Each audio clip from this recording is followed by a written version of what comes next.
Hey hi family, welcome back to Keerthi's lifestyle. ಯಾರಾದರೂ ನನ್ನ ಚಾನಲ್ನ ಹೊಸ್ದಾಗಿ ನೋಡ್ತಿದ್ರೆ ಪ್ಲೀಸ್ ಸಬ್ಸ್ಕ್ರೈಬ್ ಮಾಡಿಕೊಂಡು ವೀಡಿಯೋಸ್ ನೋಡಿ.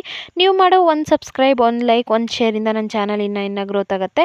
ಸೊ ಮರಿದೆ ಸಬ್ಸ್ಕ್ರೈಬ್ ಮಾಡಿಕೊಂಡು ವೀಡಿಯೋಸ್ ನೋಡ್ತೀರಾ ಅನ್ಕೊತೀನಿ. ಬನ್ನಿ ಬ್ಲಾಗ್ ಒಳಗಡೆ ಹೋಗೋಣ.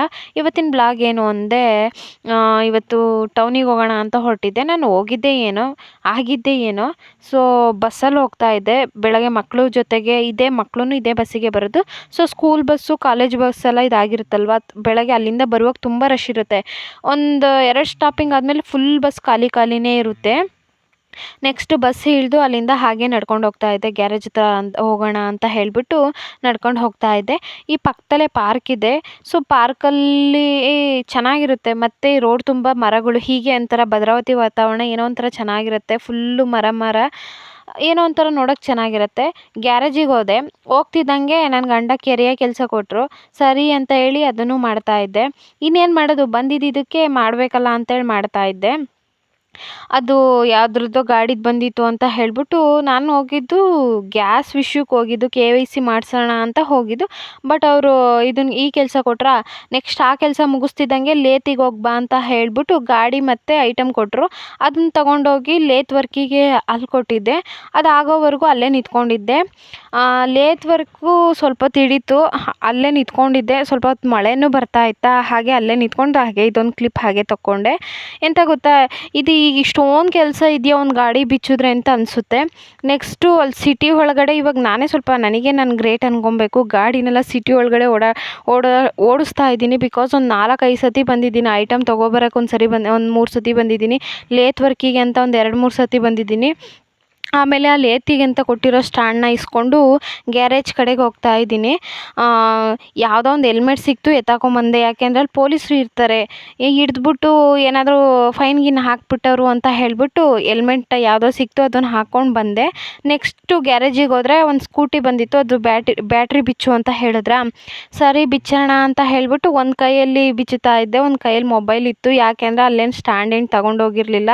ಸರಿ ಅಂತ ಹೇಳಿಬಿಟ್ಟು ಒಂದು ಕೈಯಲ್ಲೇ ವೀಡಿಯೋ ಮಾಡ್ಕೊಳ್ತಾ ಬ್ಯಾಟ್ರಿ ಬಿಚ್ತಾ ಇದ್ದೆ. ಎಂತ ಗೊತ್ತಾ, ಗ್ಯಾರೇಜ್ ಕೆಲಸ ಮಾಡೋದು ಏನೋ ಒಂಥರ ಖುಷಿನೇ ಆಗುತ್ತೆ. ಬೋಲ್ಟ್ಗಳ್ನ ಬಿಚ್ಚಿ ಹಾಕ್ಬೋದು. ಯಾರ ಮೇಲಾದರೂ ಸಿಟ್ಟಿದ್ರೆ ಆ ಬೋಲ್ಟಿಗೆ ಮೀನ್ಸ್ ಅಂದರೆ ಅಲ್ಲಿರುತ್ತಲ್ಲ, ಅದಕ್ಕೆ ಚೆನ್ನಾಗಿ ಬಾರಿಸಿದ್ರು ಹೊರಗೆ ಬರುತ್ತೆ. ಹಾಗಾಗಿ ಈ ಕೆಲಸ ಏನೋ ಒಂಥರ ಇಂಟ್ರೆಸ್ಟ್ ಆಗಿತ್ತು. ನೆಕ್ಸ್ಟು ಬ್ಯಾಟ್ರಿ ಬರ್ತಾ ಇರಲಿಲ್ಲ. ಕೈಯಲ್ಲಿ ಬೋಲ್ಟ್ ಇಟ್ಕೊಂಡಿದ್ನಲ್ಲ, ಅದರಿಂದ ಅದು ಬರ್ತಾನೆ ಇರಲಿಲ್ಲ. ಸರಿ ಅಂತ ಹೇಳಿಬಿಟ್ಟು ಈ ಕೈಗೆ ಚೇಂಜ್ ಮಾಡಿಕೊಂಡು ಆಮೇಲೆ ಆ ಬ್ಯಾಟ್ರಿನ ತೆಗೆದೆ. ಬ್ಯಾಟ್ರಿ ಚಾರ್ಜ್ ಇರಲಿಲ್ಲ, ಚಾರ್ಜಿಗೆ ಕೊಡಬೇಕು ಅಂತ ಹೇಳ್ತಾಯಿದ್ರು. ಹಾಗಾಗಿ ಆ ಬ್ಯಾಟ್ರಿನ ಬಿಚ್ಕೊಂಡೆ. ನೆಕ್ಸ್ಟ್ ಆ ಸ್ಕೂಟಿದೇ ಬ್ಯಾಟ್ರಿ ತರಕ್ಕೆ ಹೋದ್ರು. ನೆಕ್ಸ್ಟ್ ಆ ಸ್ಕೂಟಿದೆ ಡಿಕ್ಕಿ ಓಪನ್ ಮಾಡಿ ಡಿಕ್ಕಿ ಬಿಚ್ಚು ಅಂತ ಹೇಳಿದ್ರ, ಅದನ್ನು ಬಿಚ್ಚುತ್ತಾ ಇದ್ದೆ. ಇವತ್ತು ಇಷ್ಟೊಂದು ಕೆಲಸ ಮಾಡ್ತೀನಿ ಅಂತ ಅಂದ್ಕೊಂಡಿರಲಿಲ್ಲ.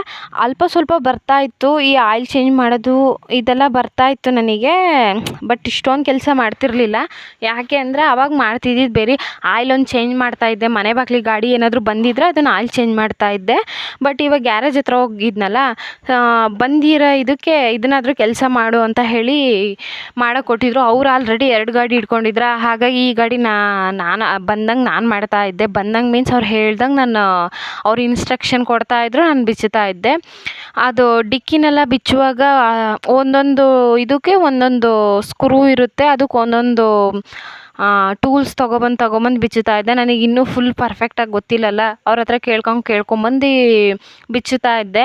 ಒಂದು ಕೈಯಲ್ಲಿ ಸ್ಪಾನರ್ ಹಿಡ್ಕೊಬೇಕು, ಒಂದು ಕೈಯಲ್ಲಿ ಟೀ ಬಾಕ್ಸ್ ಇಟ್ಕೊಂಡು ಬಿಚ್ಚಬೇಕು ಅಂತ ಹೇಳಿದ್ರ. ಅದನ್ನು ಆದರೆ ಆಗಲಿ, ನಮ್ಮ ಕೈಯಲ್ಲಿ ಆಗುತ್ತೆ ಅಂದ್ಕೊಂಡು ನಾನು ಬಿಚ್ಚುತ್ತಾ ಇದ್ದೆ. ಹೇಳ್ಬೇಕು ಅಂದರೆ ಬರುತ್ತೆ ಅಲ್ಪ ಸ್ವಲ್ಪ, ಬಟ್ ಅಷ್ಟೊಂದು ಪರ್ಫೆಕ್ಟಾಗಿ ಬರಲ್ಲ. ಈ ಸಣ್ಣ ಪುಟ್ಟ ಕೆಲಸ ಮಾಡ್ತೀನಿ.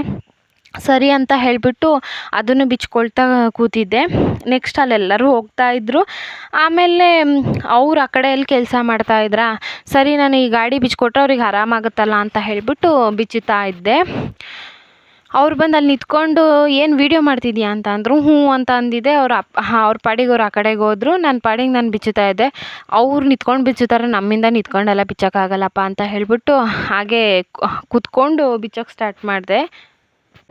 ಬಿಚ್ಚುತ್ತಾ ಅಂದ್ಕೊಂಡೆ ಯಾವ ಕೆಲಸ ಆದರೆ ಏನು, ನಾವು ಬೇಡ್ರೆಯವ್ರ ಹತ್ರ ಹೋಗಿ ಬೇಡದೇ ಇರೋವರೆಗೂ ನಮ್ಮ ಕೆಲಸ ನಮಗೆ. ನಾವು ಹೋಗಿ ಇನ್ನೊಬ್ರ ಹತ್ರ ₹1 ಕೊಡಿ ₹2 ಕೊಡಿ ಅಂತ ಬೇಡದೇ ಇರೋವರೆಗೂ ನಾವು ಒಂದು ಲೆವೆಲಿಗೆ ಇರ್ತೀವಿ. ಯಾಕೆ ಅಂದರೆ ಯಾವ ಕೆಲಸ ಆದರೆ ಏನು ನಾಚಿಕೆ ಪಡೋಕೆ ಏನೂ ಇಲ್ಲ. ಅಲ್ಲಿ ನಾವು ದುಡ್ದು ಕಷ್ಟಪಟ್ಟು ಕೆಲಸ ಮಾಡ್ತೀವಿ ಹೊರತು ಹೋಗಿ ಭಿಕ್ಷೆ ಅಂತೂ ಬೇಡಲ್ಲ. ಹಾಗಾಗಿ ಯಾಕೆ ನಾವು ಅವ್ರೇನೋ ಅನ್ಕೊಂತಾರೆ ಇವ್ರೇನೋ ಅನ್ಕೊಂತಾರೆ, ಅಯ್ಯೋ ಹೆಣ್ಮಕ್ಳು ಈ ಕೆಲಸ ಮಾಡ್ಬೋದು, ಅಯ್ಯೋ ಹೆಣ್ಮಕ್ಳು ಆ ಕೆಲಸ ಮಾಡಬಾರ್ದು ಅಂತ ಹೇಳ್ತಾರೆ. ಬಟ್ ಇವಾಗ ಹೆಣ್ಮಕ್ಳು ಎಲ್ಲದರಲ್ಲೂ ಮುಂದೆ ಬಂದಿದ್ದಾರೆ, ಕೆಲಸ ಮಾಡ್ತಿದ್ದಾರೆ. ಸೊ ಈ ಕೆಲಸ ಏನು ನನಗೇನು ಅವಮಾನ ಅನಿಸ್ಲಿಲ್ಲ. ಯಾಕೆ ಅಂದರೆ ನಾವು ಕಷ್ಟಪಟ್ಟು ದುಡಿದ್ರೆ ತಾನೇ ಇವತ್ತಿನ ಅನ್ನ ಊಟ ಮಾಡೋಕ್ಕಾಗೋದು. ಅವ್ರು ನೋಡ್ತಾರೆ ಇವ್ರು ನೋಡ್ತಾರೆ ಅಂತ ಹಾಗೆ ಬಿಟ್ಟರೆ ಅವ್ರು ಬಂದೇನು ನಮಗೇನು ಅನ್ನ ಹಾಕಲ್ಲ. ಹಾಗಾಗಿ ಯಾರು ಏನಾದರೂ ಅಂದ್ಕೊಂಡ್ಲಿ ಅಂತ ಹೇಳಿಬಿಟ್ಟು ನನ್ನ ಪಾಡಿಗೆ ನಾನು ಕೆಲಸ ಮಾಡ್ತಿದ್ದೆ. ಅಲ್ಲಿ ಬರೋರು ನೀನು ಯಾಕೆ ಮಾಡ್ತೀಯಮ್ಮ, ಆರಾಮಾಗಿ ಕೂತ್ಕೋ ಅಂತ ಇದ್ದರು. ಬಟ್ ಆರಾಮಾಗಿ ಕೂತ್ಕೊಂಡು ಎಷ್ಟೋ ತನಕ ಕೂತ್ಕೊಳಕ್ಕಾಗತ್ತೆ. ಹಾಗಾಗಿ ಬರೋಂಥ ಕೆಲಸನಾದರೂ ಸಣ್ಣ ಪುಟ್ಟ ಮಾಡ್ಬೋದಲ್ಲ ಅಂತ ಹೇಳಿಬಿಟ್ಟು ಮಾಡ್ತಾಯಿದ್ದೆ. ಏನೋ ಒಂಥರ ಖುಷಿ, ನಮಗೆ ಗೊತ್ತಿಲ್ಲದೆ ಕೆಲಸನ ನಾವು ಕಲಿತು ಒಂದು ಕೆಲಸ ಮಾಡ್ತಿದ್ದೀವಿ ಅಂದರೆ ಅದ್ರಲ್ಲಿ ಸಿಗೋ ಖುಷಿನೇ ಬೇರೆ. ಯಾರಿಗಾದರೂ ಈ ಥರ ಅನುಭವ ಆಗಿದೆಯಾ ಅಂತ ಹೇಳಿ ಕಮೆಂಟ್ ಮಾಡಿ. ನೆಕ್ಸ್ಟ್ ಅದು ಡಿಕ್ಕಿ ಎಲ್ಲ ಬಿಚ್ಚಿದ್ನಲ್ಲ, ಅದರೊಳಗೆ ಒಂಥರ ಕಡ್ಡಿ ಕೊಟ್ಟಿರ್ತಾರೆ ಆ ಡಿಕ್ಕಿನ ನಿಲ್ಲಿಸೋಕ್ಕೆ. ಬಟ್ ಅದರಲ್ಲಿ ಇರಲಿಲ್ಲ ಕಡ್ಡಿ. ಹಾಗಾಗಿ ಕಡ್ಡಿ ಇಲ್ಲ ಅಂತ ಹೇಳಿದೆ. ಸರಿ ಟೀ ಬಾಕ್ಸ್ನ ಇಡು ಅಂತ ಹೇಳಿದ್ರ. ಆ ಟೀ ಬಾಕ್ಸ್ನ ಇಟ್ಬಿಟ್ಟು ನೆಕ್ಸ್ಟು ಹೇರ್ ಫಿಲ್ಟ್ರ್ ಬಿಚ್ಚು ಅಂತ ಹೇಳಿದ್ರ. ಎಲ್ಲೆಲ್ಲಿ ಸ್ಕ್ರೂ ಬಿಚ್ಚಬೇಕು ಏನು ಮಾಡಬೇಕು ಅಂತ ಅವರು ಇನ್ಸ್ಟ್ರಕ್ಷನ್ ಕೊಟ್ಟರು. ನೆಕ್ಸ್ಟು ನಾನು ಅದನ್ನು ಬಿಚ್ಚುತ್ತಾ ಇದ್ದೆ. ಬಿಚ್ಚುವಾಗ ವೀಡಿಯೋ ಕಾಣಿಸಲ್ಲ ಅಂತ ಸೈಡಿಗೆ ಹೋದೆ. ಯಾಕೆ ಅಂದರೆ ಮಾಡ್ತಿರೋ ಕೆಲಸನೇ ಹೌದು ಅಂದಮೇಲೆ ನಿಮಗೂ ಗೊತ್ತಾಗಬೇಕಲ್ಲ ನಾನು ಕೆಲಸ ಮಾಡ್ತಿದ್ದೀನಿ ಅಂತ. ಸುಮ್ಮನೆ ಶೋ ತೋರಿಸ್ತಿದ್ದೀನಿ ಅಂತ ಯಾರು ಅಂದ್ಕೊಂಬಾರ್ದಲ್ಲ. ಹಾಗಾಗಿ ಶೋ ಏನೂ ತೋರಿಸ್ತಿಲ್ಲ. ನನ್ನ ಕೈಯಲ್ಲಿ ಆಗೋ ಕೆಲಸ, ಆಗ್ತಿರೋ ಕೆಲಸ ಅಷ್ಟೇ ನಿಮ್ಮ ಹತ್ರ ನಾನು ರೀಚ್ ಮಾಡ್ತಿರೋದು. ಸುಮ್ಮನೆ ಶೋ ತೋರಿಸ್ಕೊಂಡು ನಾನು ಮಾಡದೇ ಇರೋ ಕೆಲಸನ ಮಾಡಿದೆ ಅಂತ ನಿಮ್ಮ ಹತ್ರಕ್ಕೆ ನಾನು ಯಾವತ್ತೂ ವೀಡಿಯೋ ಕಳಿಸೋದು ಇಲ್ಲ, ಕಳಿಸೂ ಇಲ್ಲ. ಸೊ ಅದನ್ನು ಹೇರ್ ಫಿಲ್ಟ್ರನ್ನೆಲ್ಲ ಕ್ಲೀನ್ ಮಾಡೋಣ ಅಂತ ಹೇಳಿಬಿಟ್ಟು ಬಿಚ್ಚುತ್ತಾ ಇದ್ದೆ. ಕೆಲವೊಬ್ರಿಗೆ ಏನು ಅನಿಸುತ್ತೆ ಅಂದರೆ ಅಯ್ಯೋ ಇವರು ವೀಡಿಯೋಗೋಸ್ಕರನೇ ಇದೆಲ್ಲ ಮಾಡ್ತಾರೆ ಅಂತ ಅನ್ಕೊತೀರ. ಸತ್ಯವಾಗ್ಲೂ ಆ ಥರ ಎಲ್ಲ ಏನಿಲ್ಲ. ವೀಡಿಯೋಗೋಸ್ಕರ ಯಾವ್ಯಾವ ಥರನೋ ಮಾಡ್ಬೋದು. ಇವಾಗ ಕಷ್ಟಪಟ್ಟು ಯಾಕೆ ಮಾಡ್ಬೇಕು ವೀಡಿಯೋನ, ಹೇಗೆ ಬೇಕಾದರೂ ಮಾಡ್ಬೋದು ಅಲ್ವಾ. ಹಾಗಾಗಿ ವೀಡಿಯೋಗೋಸ್ಕರ ಅಂತಲ್ಲ ಏನೂ ಇಲ್ಲ. ಮಾಡೋ ಕೆಲಸ ನಿಮ್ಮ ಜೊತೆ ಶೇರ್ ಮಾಡಬೇಕು ಅಂತ ಅನ್ನಿಸ್ತು. ಹಾಗಾಗಿ ಈ ವಿಡಿಯೋನ ನಿಮ್ಮ ಹತ್ರಕ್ಕೆ ತೊಗೊಬಂದಿದ್ದೀನಿ. ಇಷ್ಟ ಆಗಿದೆ ಇಲ್ಲ ಅಂತ ಅನ್ನೋದನ್ನ ಕಮೆಂಟ್ ಮಾಡಿ. ಆಮೇಲೆ ಏನು ಅಂದರೆ ಕೆಲವೊಬ್ರು ಹೇಳ್ತಾರೆ ನೀವು ಅಷ್ಟೊಂದು ಓದಿದೀಯಾ, ಬೇರೆ ಕೆಲ್ಸಕ್ಕೆ ಹೋಗ್ಬೋದಲ್ಲ, ಮನೇಲಿದೆಯಲ್ಲ, ಯಾಕೆ ಸುಮ್ಮನೆ ಮನೇಲಿದ್ದೀಯಾ, ಕೆಲ್ಸಕ್ಕೆ ಹೋಗ್ಬೋದಲ್ಲ, ಆ ಕೆಲ್ಸಕ್ಕೆ ಹೋಗ್ಬೋದಲ್ಲ, ಈ ಕೆಲ್ಸಕ್ಕೆ ಹೋಗ್ಬೋದಲ್ಲ ಅಂತ ಹೇಳ್ತಾರೆ. ಬಟ್ ನಮ್ಮ ಮನೆ ಪರಿಸ್ಥಿತಿ, ಮನೇಲಿ ಕೆಲ್ಸಕ್ಕೆ ಹೋಗೋ ಇದು ಇದ್ದರೆ ಹೋಗ್ಬೋದು. ಬಟ್ ಮಕ್ಳನ್ನ ಬಿಟ್ಟು ಹೋಗೋಕ್ಕಾಗಲ್ಲ ಅಂತ ಹೇಳಿಬಿಟ್ಟು ಹೋಗ್ತಾ ಇರಲಿಲ್ಲ. ಬಟ್ ಆದರೂ ಇವತ್ತು ಲೇಟಾಗೇ ಆಯಿತು. ಏನು ಅಂದರೆ ನಮ್ಮ ಅತ್ತೆ ನೋಡ್ಕೊತಾರೆ, ಮಕ್ಕಳು ನೋಡ್ಕೊಳ್ಳಲ್ಲ ಅಂತ ಹೇಳೋದಿಲ್ಲ. ಬಟ್ ಆದರೂ ಮಕ್ಕಳನ್ನ ಬಿಟ್ಟು ಹೋಗಬೇಕಲ್ಲ ಅಂತೇಳಿ ಬೆಳಗ್ಗೆ ಹೊತ್ತು ಕೆಲ್ಸಕ್ಕೆ ಹೋಗುವಾಗ ಹೆಂಗೆ ಅಂದರೆ ನಾನು ಚಿಕ್ಕವಳು, ಅಮ್ಮ ಹೋಗಬೇಡ ಅಂತ ಅಳ್ತಾ ಇರ್ತಾಳೆ. ಆಲ್ಮೋಸ್ಟ್ ಅದರಿಂದನೇ ನಾನು ಕೆಲಸ ಬಿಟ್ಟೆ. ನೆಕ್ಸ್ಟ್ ಅಲ್ಲಿ ಪ್ರೆಷರು ಹಾಗೆ ಇರುತ್ತೆ. ಅಲ್ಲಿ ಪ್ರೆಷರ್ನ ಅನುಭವಿಸ್ಬಿಟ್ಟು ಮನೇಲೂ ಬಂದು ಮಕ್ಕಳು ಕಿರಿಕಿರಿ ಕೆಲಸ ಅನ್ನೋದ್ರಲ್ಲಿ ಇನ್ನೂ ಜಾಸ್ತಿ ಪ್ರೆಷರ್ ಆಗುತ್ತೆ. ಸೊ ಆ ಫೀಲ್ ಬೇಡ, ಏನು ಬೇಡ, ಇದರಲ್ಲೇ ಮಾಡ್ಕೊಂಡಿರೋಣ ಅಂತ ಹೇಳಿಬಿಟ್ಟು ಇದನ್ನು ಮಾಡ್ತಾ ಇರೋದು. ಸೊ ಅವರು ಆ ಕಡೆ ಗಾಡಿನ ರೆಡಿ ಮಾಡ್ತಾ ಇದ್ರಾ, ಇದನ್ನು ಮಾಡ್ದ ಅಂತ ಹೇಳ್ತಾಯಿದ್ರು. ಮಾಡ್ತಾ ಇದ್ದೀನಿ ಅಂತ ಹೇಳಿದೆ. ನೆಕ್ಸ್ಟ್ ಆ ಸ್ಕ್ರೂನ ಬಿಚ್ಚಿದ್ನಲ್ಲ, ಹೇರ್ ಫಿಲ್ಟ್ರನ್ನ ಉಲ್ಟಾ ಫಿಟ್ ಮಾಡಿದೆ. ನಮ್ಮ ಮನೆಯವ್ರು ಬಂದರು, ಅದು ಹೆಂಗೆ ಬಿಚ್ಚಿದ ಹಂಗೆ ಫಿಟ್ ಮಾಡು ಅಂತ ಹೇಳ್ಬಿಟ್ಟು ಹೋದರು. ಅವ್ರು ಕೆಲಸ ಕಲಿಸುವಾಗ ನಿಧಾನ ಮಾತಾಡೋದೇ ಇಲ್ಲ, ಜೋರಾಗಿ ರ್ಯಾಶಾಗಿ ಹೇಳ್ಬಿಟ್ಟು ಹೋದ್ರು ಅಂದರೆ ಮುಗೀತು. ನಾನು ಅದನ್ನು ಹೆಂಗೆ ಬಿಚ್ಚಿದೆ ಅಂತ ನಾನೇ ಕಂಡಿಡ್ಕೊಂಡು ಮತ್ತೆ ಅದನ್ನು ನಾನೇ ಫಿಟ್ ಮಾಡಿದೆ. ಯಾಕೆ ಅಂದರೆ ಅವ್ರ ಹತ್ರ ಮತ್ತೆ ಕೇಳೋಕೆ ಹೋದರೆ ಮತ್ತೆ ಬೈಸ್ಕೋಬೇಕು. ಹಾಗಾಗಿ ಅವ್ರ ಹತ್ರ ಏನೂ ಕೇಳೋಕೆ ಹೋಗಿಲ್ಲ. ಕೆಲಸ ಮಾಡೋ ಟೈಮಲ್ಲಿ ಅವ್ರ ಹತ್ರ ಹೋಗಿ ನಾನು ಮಾತಾಡೋಕೆ ಹೋದರೆ ಜೋರಾಗೆ ಮಾತಾಡ್ಬಿಡ್ತಾರೆ. ಹಾಗಾಗಿ ಅವ್ರ ಹತ್ರ ಯಾಕೆ ಮಾತಾಡೋದು ಅಂತ ಸುಮ್ಮನೆ ನನ್ನ ಪಾಡಿಗೆ ಅದನ್ನು ಹೆಂಗೆ ಬಿಚ್ಚಿದ್ನೋ ಹಾಗೆ ಫಿಟ್ ಮಾಡ್ತಾ ಇದ್ದೆ. ಆ ಕವರ್ನೆಲ್ಲ ಕ್ಲೀನಾಗಿ ಒರೆಸ್ಬಿಟ್ಟು ಆಮೇಲೆ ಫಿಟ್ ಮಾಡ್ತಾ ಇದ್ದೆ. ಅಲ್ಲೊಬ್ಬರು ಒಂದು ಅಣ್ಣ ಇದ್ದರು. ಯೂಟ್ಯೂಬಲ್ಲಿ ವ್ಲಾಗ್ ಮಾಡ್ದಂಗಲ್ಲ ಸಿಸ್ಟರ್ ಇದು, ಹಾಯ್ ಗಾಯ್ಸ್ ನಮ್ಮ ಮನೇಲಿ ಚಿಕನ್ ಸಾರು ಅಂತ ಹೇಳ್ಬಿಟ್ಟು ಮಾಡೋದಲ್ಲ ಸಿಸ್ಟರ್, ಇದಕ್ಕೆ ಕೆಲಸ ಮಾಡ್ಬೇಕು ಹಾಗೆ ಅಂತ ಹೇಳ್ತಾ ಇದ್ರು. ಅದನ್ನೇ ತಾನೇ ಮಾಡ್ತಾ ಇರೋದು. ನಾನೇನು ಹಾಯ್ ಸಿಸ್ಟರ್ ಹಾಯ್ ಗಾಯ್ಸ್ ಅಂತನೂ ಏನೂ ಹೇಳ್ತಿಲ್ವಲ್ಲ ಅಂತ ಹೇಳ್ಬಿಟ್ಟು ಅವ್ರ ಹತ್ರ ಮಾತಾಡ್ಕೊಳ್ತಾ ಹಾಗೆ ಅದನ್ನು ಹೇರ್ ಫಿಲ್ಟ್ರನ್ನೆಲ್ಲ ಬಿಚ್ಚಿದ್ನಲ್ಲ ಅದನ್ನು ಹಾಗೆ ಫಿಟ್ ಮಾಡ್ತಾ ಇದ್ದೆ. ಫಿಟ್ ಮಾಡಿಬಿಟ್ಟು ಅದಕ್ಕೆ ಸ್ಕ್ರೂ ಎಲ್ಲ ಹಾಕ್ತಾ ಇದ್ದೆ. ನನಗೆ ಒಂದೊಂದು ಸರಿ ಹೆಮ್ಮೆ ಆಗುತ್ತೆ. ಯಾಕೆ ಅಂದರೆ ಮೊದಲು ನಾನು ಹೆಂಗಿದ್ದೆ ಅಂದರೆ ಒಂದು ಕೆಲಸ ಮಾಡೋಕ್ಕೆ 100 ಸರಿ ಯೋಚನೆ ಮಾಡ್ತಿದ್ದೆ. ಅದನ್ನು ಮಾಡಿದ್ರೆ ಯಾರಾದರೂ ಏನಾದರೂ ಅನ್ಕೊಂತಾರಾ? ಇದು ಯಾವಾಗ ಅಂದರೆ ಮದುವೆಗಿಂತ ಮುಂಚೆ. ಬಟ್ ಇವಾಗ ಯಾರು ಏನು ಅನ್ಕೊಂಡ್ರೆ ಏನು ಅಂತ ಹೇಳಿ ನಮ್ಮ ಲೈಫ್ ನಮ್ಮಿಷ್ಟ ಅಂತ ಹೇಳಿಬಿಟ್ಟು ಮಾಡ್ತಾಯಿದ್ದೀನಿ. ನೆಕ್ಸ್ಟ್ ಆ ಕೆಲಸ ಎಲ್ಲ ಮುಗಿಸ್ಕೊಂಡು ಹೋಗಿ ಊಟ ಮಾಡ್ಕೊಂಬಂದೆ. ನಾನು ಮಾತ್ರ ಊಟ ಮಾಡಿರೋದು, ಪಾಪ ಅವರು ಊಟನೇ ಮಾಡಿಲ್ಲ ಬೆಳಗ್ಗೆಯಿಂದ.